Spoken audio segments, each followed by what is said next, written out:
Hello, everyone, and welcome to another episode of Choices Finding Your Joy. I am finding my joy today, and you will as well. You are going to love the beautiful lady we have on the show today. She is absolutely amazing. Today, we have Susan Shumsky. And Susan has an amazing background. She is a published author. Her latest two books are the Big Book of Chakras and Chakra Healing.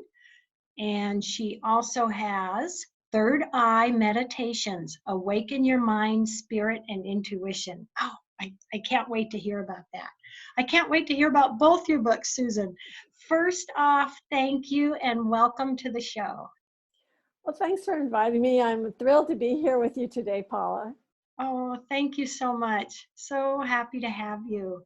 Well, I would love for you to share with the audience that is unfamiliar with your background and your work. Tell us a bit about you, Susan.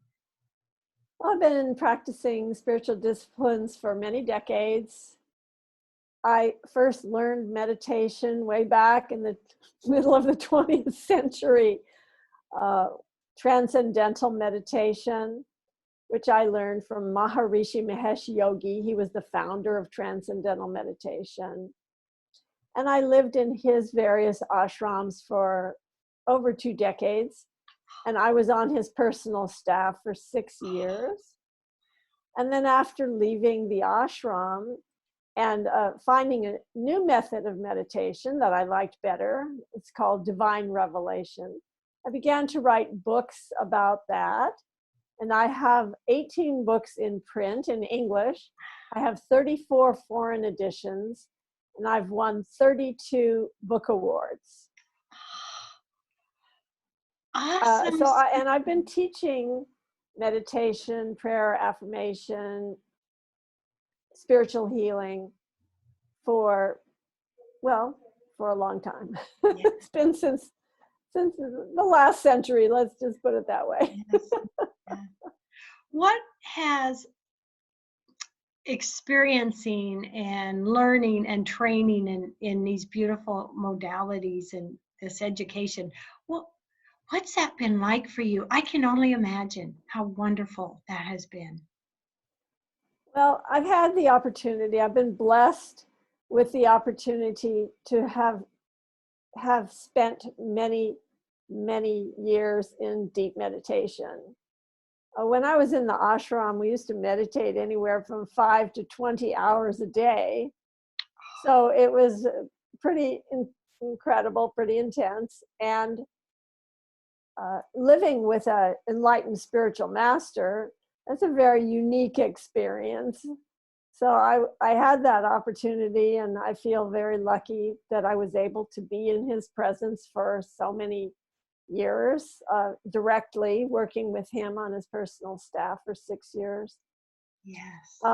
In case you not familiar with Maharishi Mahesh Yogi, he was the guru of the Beatles and of many other very famous celebrities, including the Beach Boys and Doug Henning, Andy Kaufman, many different really famous people, Deepak Chopra, John Gray. Wow. Anyway, he was extremely famous back in the 1970s and is becoming really well known again because of the David Lynch Foundation, where they are teaching meditation to various groups in our society, specifically veterans and women at risk and children at risk and poverty-stricken people who really need a little bit of a helping hand. Let's put it that way. And so it's becoming quite popular again, Transcendental Meditation. But as I said, I teach a different form of meditation, which I happen to like better. But I do recommend Transcendental Meditation still to people because I think it's a very, very good technique. And I did practice it for about 22 years. Oh, So someone that isn't familiar with that, what would a basic description be? Of meditation A or of transcendental meditation. transcendental meditation is a method of meditation. It's done sitting with eyes closed, and it uses a mantra. A mantra is a Sanskrit word or group of words that you repeat in your mind in a faint, easy, and effortless way. And that takes you into a deep, deep state of meditation. It takes you from the surface level of the mind into transcendental awareness, otherwise known as samadhi. Sama means evenness of mind, and sama means evenness, and he means the deepest state of the intellect. So it's about evenness of mind and stillness of body in a state called Sat Chit Ananda, meaning absolute bliss consciousness. So that's really the goal of transcendental meditation, is to take you into that state of inner quietude, inner bliss, expanded awareness, unbounded awareness. Oh, I love it. I love it. Love meditations. Well, Susan, let's talk about your books. So which book would you like to discuss first? We can talk about the big book of chakras and chakra healing. Excellent. Excellent. Yeah. That book is like an encyclopedia of the chakras. I love it. I love it. It has so much information in it. When my publisher asked me to write a book about the chakras, I went back to the ancient scriptures of India to find the most authentic information that I could find about the topic. And what I discovered was really quite amazing. I went back to these Vedic and Tantric scriptures, and I found that there are 14 basic chakras that are talked about in the ancient scriptures of India. There's the 7 main chakras, which are the root chakra at the base of your spine, the pelvic chakra in the area of the gonads, the navel chakra in the area of the stomach, the heart chakra, the throat chakra, the third eye chakra, and the crown chakra above the head. Those are the 7 basic chakras, but then there are 7 other chakras that are talked about in these ancient scriptures. So in my book, The Big Book of Chakras and Chakra Healing, I go into so much detail about these chakras, and you'll learn everything you ever wanted to know about chakras by reading this book. You'll also learn everything you never wanted to know about chakras by reading this book, and everything in between, because it is so complete. It is so amazing. And also the book is very heavily illustrated with graphics. And I'm an artist, so I did some illustrations for the book, and I did all the graphics for the book. And it has amazing illustrations of the various chakra deities and elements and the symbols that are called yantras. And it is so complete. It is so descriptive. It's an amazing book. That's all I have to say. I mean, I can brag about it, I guess. It's just an amazing book. I mean, people like Anadia Judith and Cindy Dale, who are the chakra queens, they've written these famous books about the chakras. They say that the students that are really serious about learning about chakras, they send them to my book to read, because it is so deep, esoteric, profound. But don't let that scare you on reading it, the fact that it's deep and esoteric, because it starts extremely basic and that builds from there, step by step. It starts with baby steps, and then it gets more and more complex. But it is really quite a book. I love it. And, you know, everyone really, you hear a lot of talk about the chakras, this and that chakras. So having a book out there that has so much authentic information and background is just huge. when you're someone wanting to learn more about the chakras. And Absolutely. something I've always believed, and I've always loved that there are other chakras other than those 7. But what I've always believed when I hear, being a Reiki practitioner, I'll hear, well, I want this chakra to be balanced and that chakra. And yes, we want to take care of our chakras. But I've always felt I want them all in balance, working together. What's your thoughts on that, on the workings of our chakras? Okay, so the chakras, they're what is keeping you alive. We have several layers of our body. We have a physical body, but then we have many layers of a subtle body as well. So the physical body is known in India as the Annamaya Kosha, meaning the food sheath. It's the food sheath because it's made of food, sustained by food, and becomes food for something else after we're gone. So it's the food sheath. And then we have the Pranamaya Kosha, which is your vital energy sheath. And that sheath pervades, permeates, and surrounds the physical body. And that sheath consists of prana, meaning life force energy. And in China, they call that qi, and in Japan, they call it ki. So the life force energy in this vital energy body is what is keeping you alive. In the ancient scriptures of India, it is said that when prana is in the body, that is what is defined as life. And when prana leaves the body, that is what is defined as death. So the prana gives you heat, it gives you motion, it allows you to be upright and walking around. Mm-hmm. So prana is what is flowing through this subtle energy body called the Pranamaya Kosha.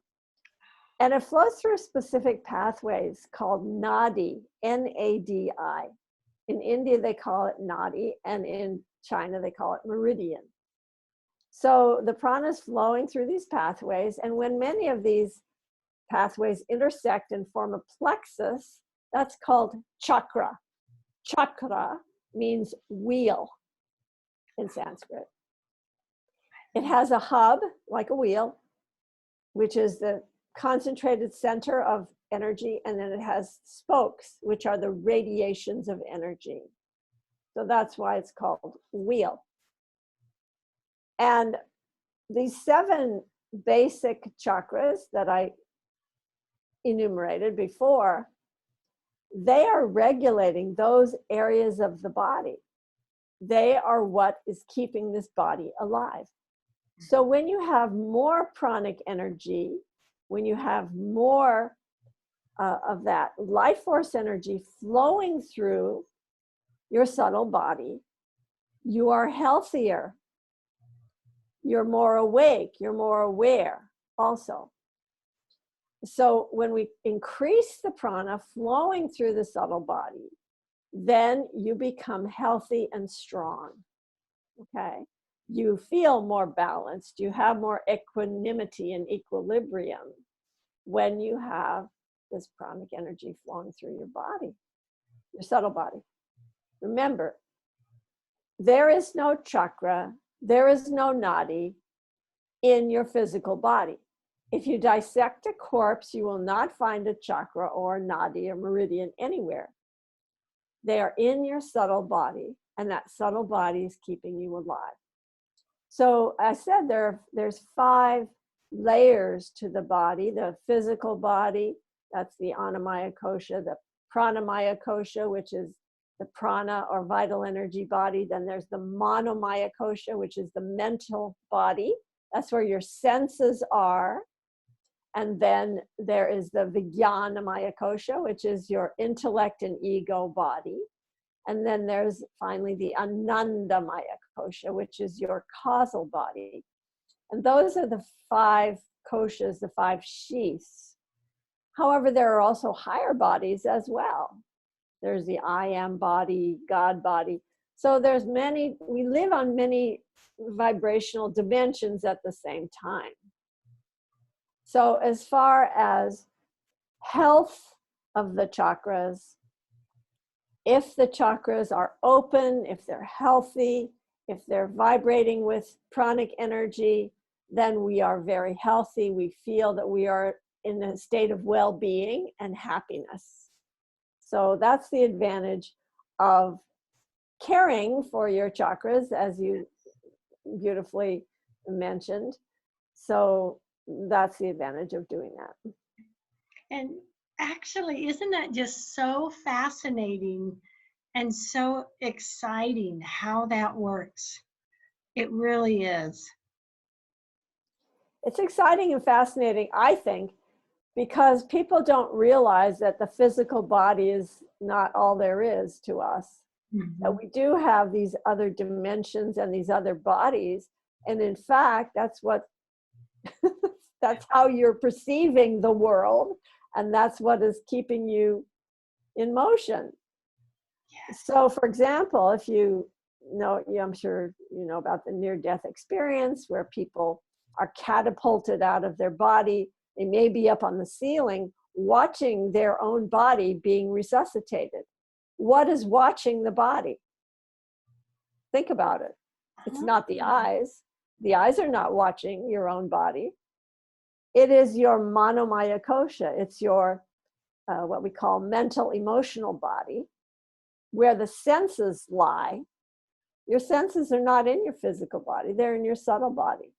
And that's how you're able to see yourself being resuscitated when you have a near-death experience.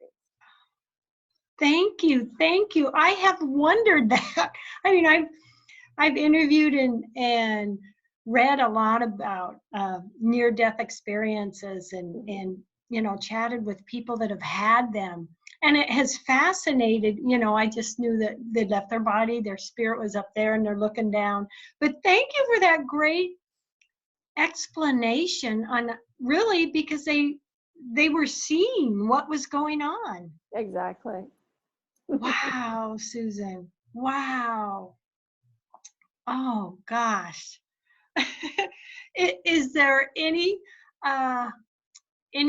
that you'd like to share from your training with that amazing teacher all those years? Is there any fun story or fun wow moment that you had in those years that you'd like to share with us? I had so many wow moments when I was with Maharishi. I bet. It was a wow experience altogether. But it was an emotional roller coaster, heaven and hell and back on a daily basis. It was the most intense part of my life. I mean, the fact is that being in the presence of a master like him, he vibrated so much energy, so much light, so much love, that when you were in his presence, you could just feel this energy coming towards you. Actually, it was a physical, visceral experience of bliss. I know it sounds weird that bliss could be physical, but it was. You'd feel these waves of bliss washing over you. And he would transmit this energy through looking at you, through his eyes. And it was so amazing and so powerful and so blissful that those of us who were on staff, we were all competing with each other to get close to him. Who could get in the room? You know, how do you finagle your way into the room so you could be near him is basically what it was. And we were all competing and sort of stepping all over each other. Plus it was so intense. Like I said, a combination heaven and hell. It was heaven when he would put his attention on you, and it was hell when he showed disfavor towards you. It was definitely hell. So it was so intense, and I was just sort of hanging on for dear life on this roller coaster ride. Wow. And so it was really quite something. But the whole point, I call it open ego surgery.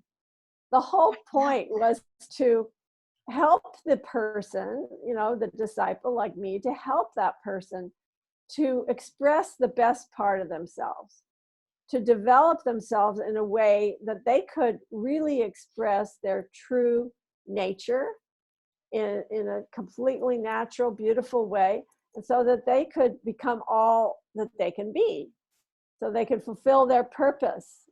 So like that. Yes. So whenever he would have me do a project, I'd bring it to him. He'd look at it and he'd say, "Oh, good, good. And can we do this? Can we do that?" And every time I would come to him, he would want it upgraded. He would want it changed. He would want it to become better. And this would go on for years, by the way. Some of the projects I did for him would go on for years. Years to completion. Crazy.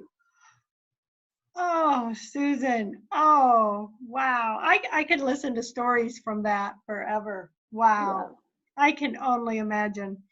Well, let's chat some about your book, The Third Eye Meditations, Awaken Your Mind, Spirit, and Intuition. Tell us about that book. That book, Third Eye Meditations, is a book of guided meditations. And guided meditations are the easiest possible way that you can meditate. I call it the do nothing program.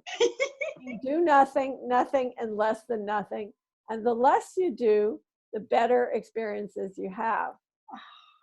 So it's a matter of letting go, allowing, and just either reading the meditations and affirmations and prayers and mantras that are in this book, just reading them, which will take you into a meditative state, or even better would be to record them with your own voice on a device, and then sit down, get really comfortable in a cushy, comfortable position, and then turn on the recording, close your eyes, and just follow the instructions. It's so easy.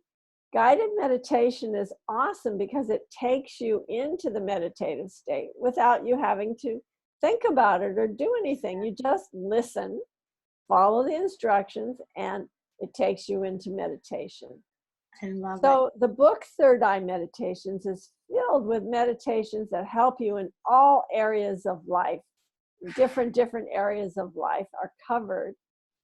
And you could just record some of the meditations that you want to work on. Or, by the way, the book is also available as an audio book. Yes, love it. Yes.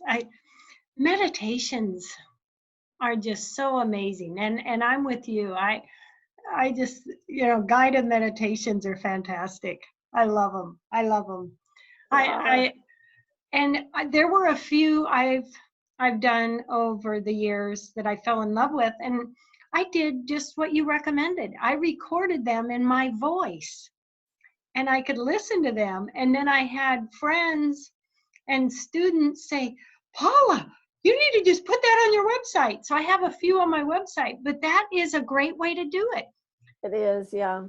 Their favorite meditation, they can listen to your meditations, and then, even just, and it's real easy. They can record with their phone and listen in their voice, or just do the sit back, do nothing, and enjoy your awesome meditations. About how many meditations do you have in that? Oh, wow. I actually never counted them up. Oh. I have another book where I counted up the prayers and affirmations, though. There's a book called Instant Healing that I did. And that book has 243 affirmations and prayers in it that help you with any area of life. It's a very, very powerful book. It's my best reviewed book on Amazon, Instant Healing. And many people have told me that they carry it around and it's all dog-eared because they're using it so much throughout the day to help them just get through their day. Instant Healing is the name of the book. It's amazing. Awesome. And Third Eye Meditations is more focused on, most of them are a little bit longer meditations. They're not just affirmations. There are a few affirmations in the book, but much more longer affirmations, longer prayers are in the Third Eye Meditations book. It's really focused more on going deep within and having that deep experience of meditation, and also developing your third eye. It's called Third Eye Meditations for a reason. And that is because when you go use guided meditation and follow the instructions, what you're doing is you are visualizing. It happens automatically. You don't have to be good at visualizing, by the way, to be really successful at doing guided meditations. All you have to do is just listen to the instructions, and automatically you will be visualizing. It just happens. And it really does affect us, doesn't it? It can bring such beautiful changes and manifestation. Absolutely. Very powerful results of meditation. Yes, I love it. I love it. I'm excited to check out more. Well, Susan, we just have a few minutes left in the show. What last words do you want to leave with everyone today? You know, you're very lucky to be inhabiting a human body. It's not that easy to get one. I know that sounds a little weird, but it's true. Incarnating into a human body is rather rare. So when you have the opportunity to be in a human body, it's a good idea to make the best use of it. So the humans are unique in that they have the capability of attaining higher states of consciousness. They're able to experience the truth, experience their higher self, experience who they really are. So because of that, we have such a rare opportunity. It's a good idea to make the best use of this incarnation that we're in. And that means to do some spiritual practices, to focus on learning how to experience your own divine nature, how to develop spiritually, and how to become all that you can be. So I really recommend that you make the best use of your time while you're here on Earth. Take time to go into deep meditation, to begin having conversations with the divine presence and your higher self, and begin to develop your intuitive abilities and awaken the eye of illumination, which is your third eye, and learn how to listen to the still small voice within and be guided by spirit in everyday life, meaning not only receive the messages from spirit, but actually doing something about it, actually doing what you're guided to do. When you ask the question, receive the answer, and then actually do what you're guided to do. Yes. Oh, Susan, I could just chat with you for another hour. This is so fantastic. Oh, I regret having to say goodbye. This is so great. We're going to have to get together again. Absolutely. Oh. And by the way, my website is drsusan.org, drsusan.org. And I also have another website, which is divinetravels.com. That's DIVINETRAVELS. That's plural on the travels, divinetravels.com. I love it. I love it. And everyone, this has been great. Check out these amazing books. I'm excited to do even more of Susan's meditations. Thank you for joining us today, everyone. Love, hugs, and blessings. Susan, love, hugs, and blessings. Thank you. Hugs to you too, Paula, and thanks for inviting me. Oh, it was a pleasure to speak with you today. Oh, it's just been fantastic. Thank you. Bye, everyone.